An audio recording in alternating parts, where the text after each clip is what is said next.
Saya buka dulu. Assalamualaikum warahmatullahi wabarakatuh. Salam warahmatullahi Waalaikumsalam warahmatullahi wabarakatuh. wabarakatuh. Suara saya terdengar jelas kah? Udah jelas. Jelas, Bu. Oke, alhamdulillah ya. Saya tidak akan menunggu teman-teman yang belum hadir di pagi hari ini karena sudah cukup ya waktu 30 menit kalian untuk menyimak video, menyiapkan Zoom atau menyiapkan jaringan misalkan. Jadi untuk teman-teman yang sudah datang on time pagi ini, saya benar-benar mengapresiasi kalian karena sudah hadir secara on time. Ini hanya ada 17 orang yang hadirnya secara on time.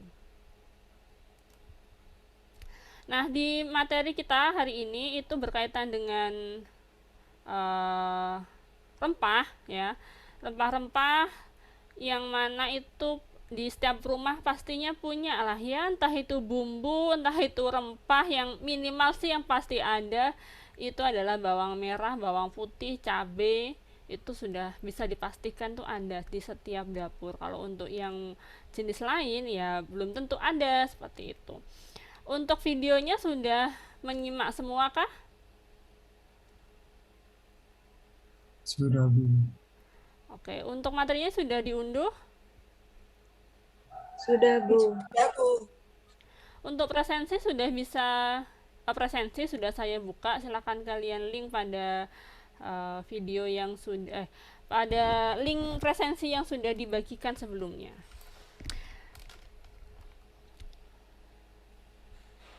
Oke, jadi sekarang untuk 30 menit ke depan kita hanya sekedar diskusi saja, hanya tanya jawab saja. Misalkan dari materi yang saya sampaikan itu masih ada yang kurang jelas atau mungkin masih bingung ini maksudnya bagaimana, bisa kalian tanyakan di diskusi kita hari ini. Tapi sebelumnya, sebelum kalian bertanya, nanti silahkan untuk angkat tangan terlebih dahulu, jadi untuk memudahkan dan lebih teratur seperti itu misalkan ingin bertanya. Oke, ini baru ada 22 yang hadir. Tadi yang hadir tepat waktu pukul 8 sudah hadir, tadi sudah saya screenshot. Karena nanti yang hadir tepat waktu pastinya akan poinnya akan jauh lebih tinggi dibandingkan dengan yang datang terlambat, seperti itu ya. Oke, apakah ada yang ingin ditanyakan? Apalagi kalau misalkan aktif dalam bertanya, aktif dalam diskusi, itu juga akan mendapatkan poin yang lebih tinggi. Silakan angkat tangan ya apabila ada yang ingin bertanya.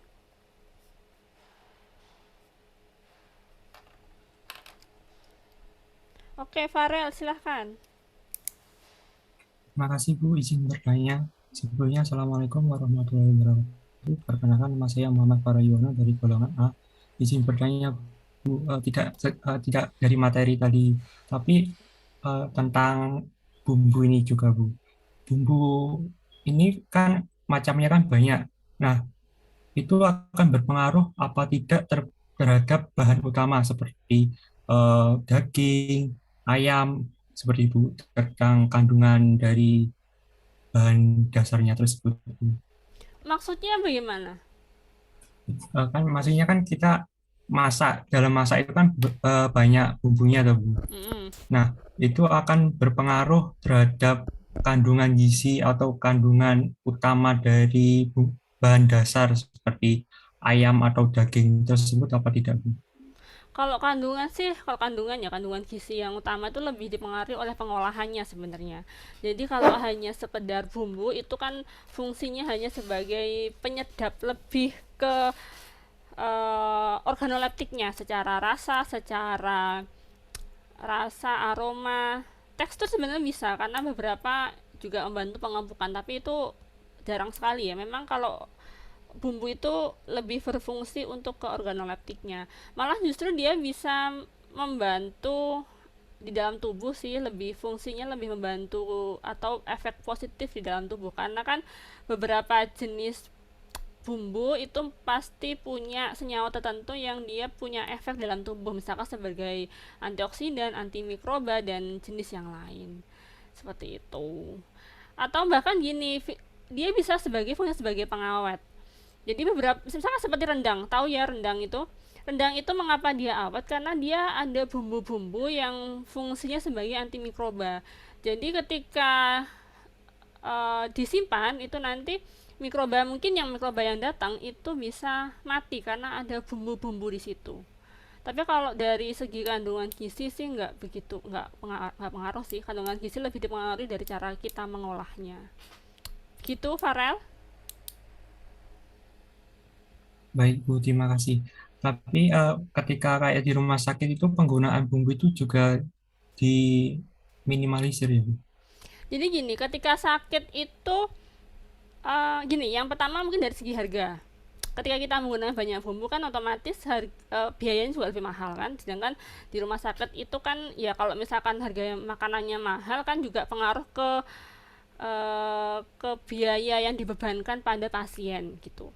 Kemudian yang kedua, karena kita sakit, kita itu akan cenderung beberapa diantaranya itu akan cenderung lebih enak ketika melihat atau mencium aroma yang terlalu tajam. Itu kan juga pengaruh. Jadi memang paling netral itu adalah yang secara secara rasa mungkin lebih tidak sekuat masakan yang rumahan gitu.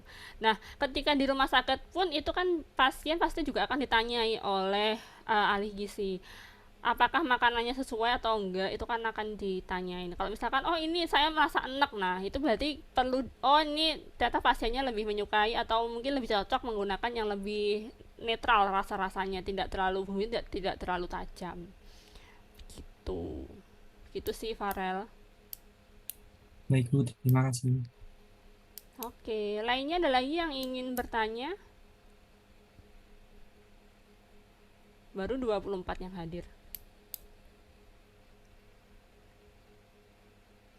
Sudahkah, tidak ada lagi yang ingin ditanyakan?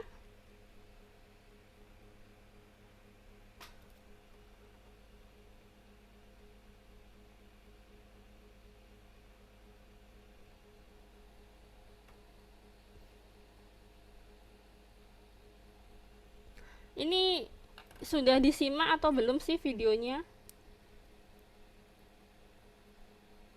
Karena sepertinya tidak ada yang bertanya. Karena saya menjelaskan videonya kan sangat singkat. Oke, ini ada lagi yang bertanya dari Hikmatul Hasanah. Silahkan. Sebelumnya, Assalamualaikum warahmatullahi wabarakatuh. Perkenalkan, nama saya Hikmatul Hasanah dari golongan A.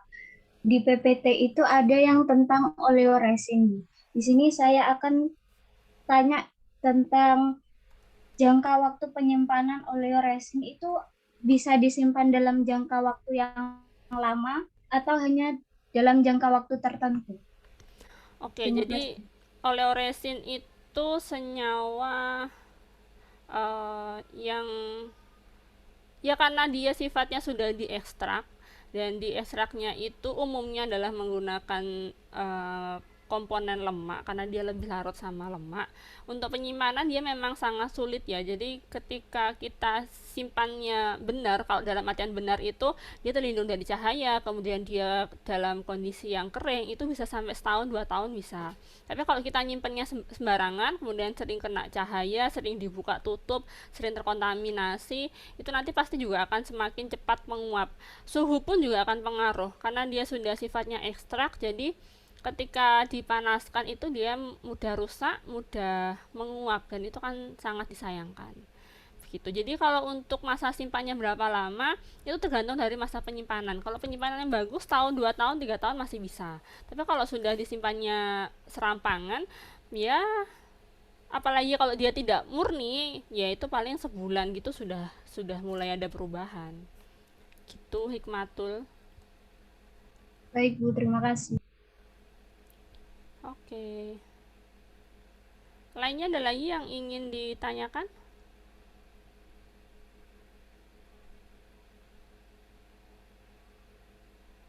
Jadi sekali lagi saya ingatkan, dari kemarin sih sebenarnya sudah saya ingatkan, meskipun ini kuliahnya secara daring melalui Zoom, bukan berarti kalian itu bisa sembarangan untuk keluar masuk, kemudian sembarangan untuk udahlah ini cuman daring telat aja, seperti itu tidak bisa seperti itu.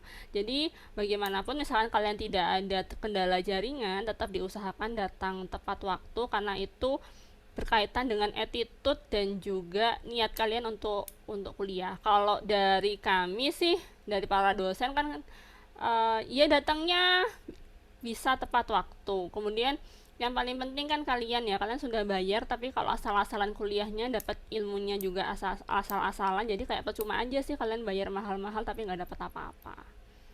Oke, ini ada lagi yang bertanya. Gabriela, silahkan. Iya, Bu, saya izin bertanya.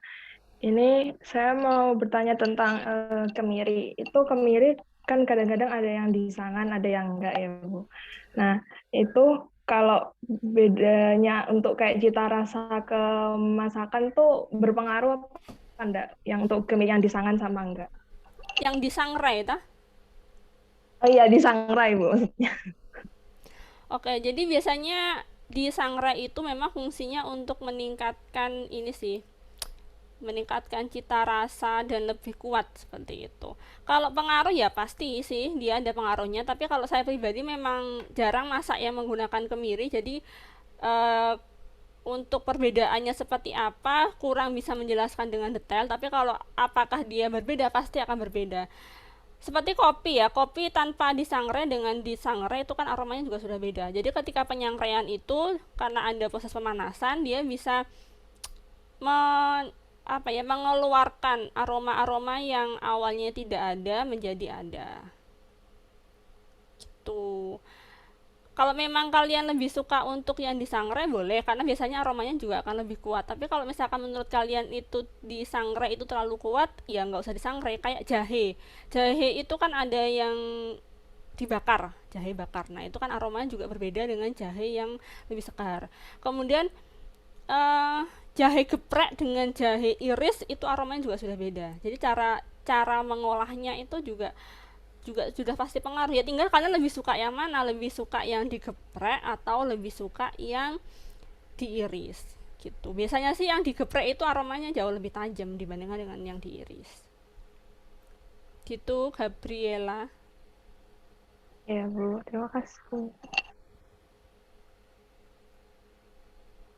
Oke, ada lagi yang ingin bertanya?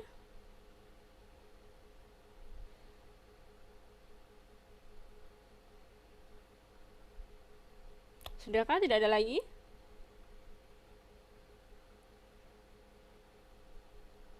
Karena menarik sekali sih sebenarnya kalau berkaitan dengan bumbu dan rempah.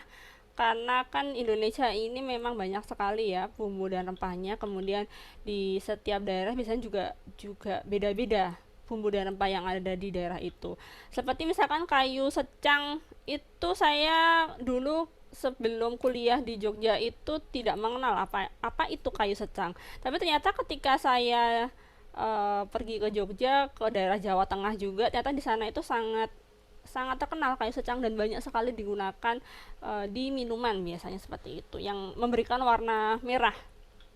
Jadi tiap daerah itu memang punya minuman yang biasanya minuman tradisional yang berasal dari rempah-rempah dan itu beda-beda. Gitu. Oke, ada lagi yang ingin ditanyakan?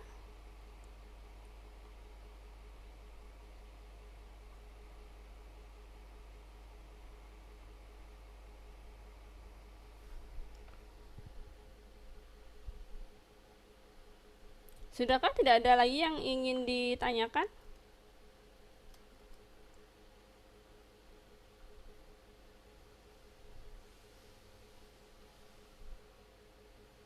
Misalkan Bu, tidak ada ya nggak ingin, apa-apa sih. Bu, saya ingin bertanya. Siapa ini? Ntar yang angkat Ya, tangan dulu ya. Yang angkat tangan ada Firna. saya udah angkat tangan, Bu. Oke, Firna silahkan. Kan di PPT tadi kan ada yang rempah-rempah itu diubah menjadi minuman itu ya, Bu ya. Nah, di minuman itu kan pasti ada tambahan-tambahan dari bahan-bahan lainnya. Nah, itu apa akan mengurangi kayak nilai gizinya atau yang terkandung dalam rempah-rempah tersebut gitu, Bu. Kalau ditambahkan kan biasanya ada tambahan lainnya gitu. Apa akan Tambahan lainnya mengurangi? itu apa? Paling lo juga cuman sama rempah-rempah, atau kalau tambahan lain paling susu kadang, atau apa tambahan lain ini. Gula, santan, itu aja kan. Kan kan biasanya tuh ada yang kayak dikemas kayak kemasan gitu ya, Bu. Kayak contohnya jamu gitu kan ada yang kemasan sasetan gitu tuh kan biasanya ada kayak bahan kimianya gitu ya, Bu. Oke, segala sekali lagi ya. Kemarin juga sempat sih ada yang menanyakan terkait dengan bahan kimia, senyawa kimia. Tapi yang perlu saya jelaskan, segala makanan yang kalian makan itu adalah senyawa kimia. Karena misalkan seperti nasi itu ya, nasi itu dia mengandung karbon, hidrogen, oksigen. Udara yang kalian hirup itu adalah senyawa kimia. Senyawa kimianya adalah oksigen O2. Jadi belum tentu yang kalian bilang ini adalah senyawa kimia, bahan kimia, ini berbahaya. Ya, belum tentu, tergantung yang kalian konsumsi itu apa.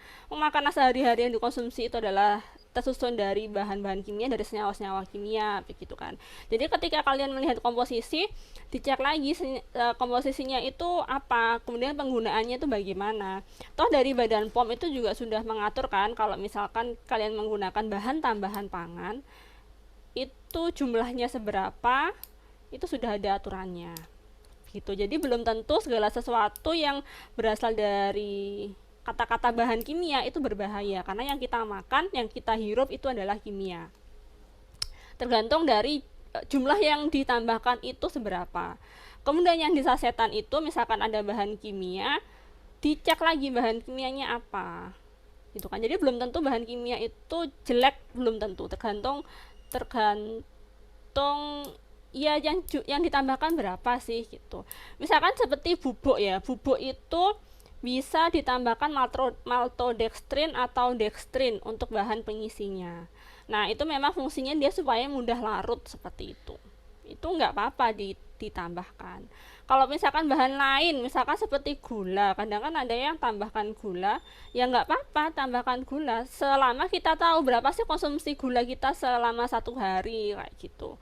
Kalau misalkan konsumsinya terlalu banyak, ya kan kita bisa mengira-ngira, oh ini jangan dikonsumsi yang ini karena gulanya terlalu banyak dan sehari ini saya sudah mengkonsumsi banyak gula. Gitu sih Firna. meluruskan aja mungkin teman-teman yang lain juga ada yang belum paham dan terlalu takut dengan yang namanya bahan tambahan pangan, kemudian yang terlalu takut mengolah makanan kayak gitu. Tidak semua hal itu buruk kok, selama kita tahu bagaimana cara mengolahnya. Makanya di gizi itu kalian akan diajari bagaimana cara mengolah makanan.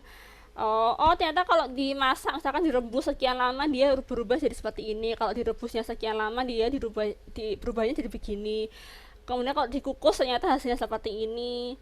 Itu nanti akan pelan-pelan akan belajar seperti itu, sehingga tahu ketika mengolah makanan untuk pasien nanti makanannya itu harus diolah seperti apa, bahan tambahan apa yang bisa digunakan dan mana yang tidak, seberapa banyak menggunakan. Kemudian hal seperti itu nanti akan dipelajari pelan-pelan. Oke, ada lagi yang ingin ditanyakan? Kalau misalkan kalian tidak bisa angkat tangan, bisa tuliskan pertanyaan di chat ya. Ini ada Ahmad Zulfikar. Fikar, silahkan. Permisi Bu, ingin bertanya. Untuk tadi kan di PPT dijelaskan apa? Ada antimikroba. Itu maksudnya gimana? Untuk dalam hal pengawetan atau gimana?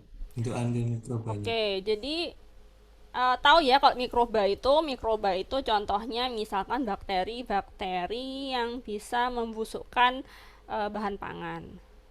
Ada lagi bakteri yang di dalam tubuh bisa menyebabkan inflamasi, atau misalkan kalian terlalu di dalam usus halus terlalu banyak bakteri jahat misalkan. Nah, dari beberapa jenis bumbu itu memang banyak yang mengandung antimikroba, jadi dia itu bisa membunuh mikroba. Dan ini memang banyak dimanfaatkan. Yang pertama adalah sebagai pengawet, karena kan kalau makanan nggak cuma kita yang suka sama makanan, tapi mikroba itu juga suka sama makanan, sehingga mikroba-mikroba ini yang suka sama makanan, dan akhirnya kan kita kayak rebutan gitu ya terhadap misalkan kayak daging, kayak rendang tadi, kita tuh rebutan cepet-cepetan apakah rendang itu kita yang mengkonsumsinya atau si mikroba yang mengkonsumsinya. Kalau ternyata si mikroba yang mengkonsumsinya, dia bisa menjadi busuk. Nah, karena di rendang itu ada bumbu dan bumbu itu punya sifat antimikroba, jadi mikroba pembusuk tadi bisa dibunuh oleh senyawa yang berasal dari bumbu itu.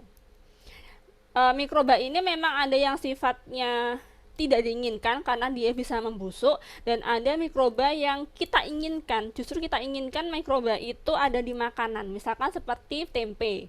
Tempe itu kan juga dibuat dari proses fermentasi, yang namanya mengolah makanan dengan menggunakan mikroba itu namanya fermentasi. Itu kita inginkan mikroba itu. Tapi kalau tidak kita inginkan, kita bisa menguranginya misalkan dengan pengolahan bisa, dengan pemanasan bisa, dengan penggunaan bumbu juga bisa. Kemudian kalau bumbu itu masuk dalam tubuh, kemudian ada senyawa antimikroba di situ, maka dia bisa membunuh bakteri jahat yang ada di dalam tubuh kita. Gitu. Jadi bisa mengurangi inflamasi, kemudian bisa mengurangi racun-racun dalam tubuh, karena biasanya bakteri jahat itu dia akan mengakibatkan atau menimbulkan racun di dalam tubuh. Begitu, Fikar. Bagaimana, sudah cukup paham? Untuk yang di dalam tubuh itu contohnya gimana, Bu? Belum bisa. Jadi misalkan nih, contohnya ya, kalian diare, kalian makan makanan yang kadaluarsa misalkan, kemudian itu kan diare, kemudian kalian merasa diare. Jadi karena kalau penyebabnya itu adalah mengkonsumsi makanan yang kadaluarsa, berarti kan di makanan yang kadaluarsa itu mengandung banyak mikroba jahat, banyak mengandung mikroba pembusuk kan, masuk dalam tubuh, mikroba jahatnya ada dalam tubuh, dan itu kan harus dikeluarkan oleh tubuh, karena kalau tidak dikeluarkan oleh tubuh, dia bisa menyebabkan racun dan merusak di sistem pencernaan. Karena mikroba itu harus dikeluarkan oleh tubuh, karena di situ ada racun juga, makanya kita diare. Diare itu adalah usaha tubuh untuk mengeluarkan benda-benda yang merusak oleh tubuh, seperti itu. Nah, kemudian misalkan kalian sebelum mengkonsumsi obat anti diare, bisa mengkonsumsi misalkan yogurt gitu kan. Di yogurt itu kan ada juga senyawa antibakteri ya. Nah, senyawa antibakteri itu nanti akan membantu membunuh bakteri jahat itu di dalam tubuh, di saluran pencernaan, sehingga selain dia cepat keluar, jumlahnya juga semakin sedikit karena dia dibunuh oleh senyawa-senyawa yang berasal dari yogurt itu. Gitu. Yogurt itu juga punya bakteri baik, yang mana bakteri baik ini juga akan memperangi si bakteri jahat itu. Ya kayak di iklan-iklan itu loh, itu memang seperti itu sih di dalam tubuh kita. Yang mana bakteri baik sama bakteri jahat itu mereka perang kayak gitu. Gitu, Fikar. Bagaimana, punya bayangan? Itu kan ke yogurt, Bu ya. Tapi yang kayak ini kan yang rempah Bumbu. tadi kayak kayu manis ya. Iya Nah, sama sih. Kalau dia masuk ke dalam tubuh, kalau misalkan di dalam tubuh kita itu memang ada bakteri-bakteri jahat, itu bisa dibunuh sama si senyawa dari bumbu dan rempah ini. Tadi yang yogurt itu hanya kiasan aja sih. Efeknya sama sih seperti bumbu dan rempah. baik Bu, terima kasih. Oke. Ada lagi dari Iza, silahkan. Permisi Bu, izin bertanya. Kan terkadang itu kalau membuat bumbu rawon tuh kan disangrai dulu ya Bu ya. Itu kenapa terkadang tuh juga bau ya Bu? Maksudnya kalau sudah diolah dikasih air tuh terkadang kayak mau basi gitu Bu. Jadi memang ketika penyangrean itu akan mengeluarkan senyawa baru sih yang belum disangrai. Dan penyangrean itu pun juga tergantung, kalau kadang ada yang lebih suka disangrainya lama, ada yang lebih suka disangrainya sebentar, seperti itu. Jadi mungkin kalau yang sampai menimbulkan aroma tidak sedap itu penyangreannya terlalu lama, sehingga bukannya meningkatkan senyawa, malah justru senyawanya itu nanti akan berubah, karena ada proses pemanasan itu, dia akan berubah menjadi bentuk senyawa yang lain yang bagi kita itu tidak diinginkan. Dugaan saya itu karena terlalu lama penyangreannya. Begitu, Izas. Bagaimana? Baik Bu, terima kasih. Oke. Ini ada satu pertanyaan terakhir ya di chat. Ini sudah mau 8:30, 5 menit lagi. Ini pertanyaan terakhir dari Mauliana.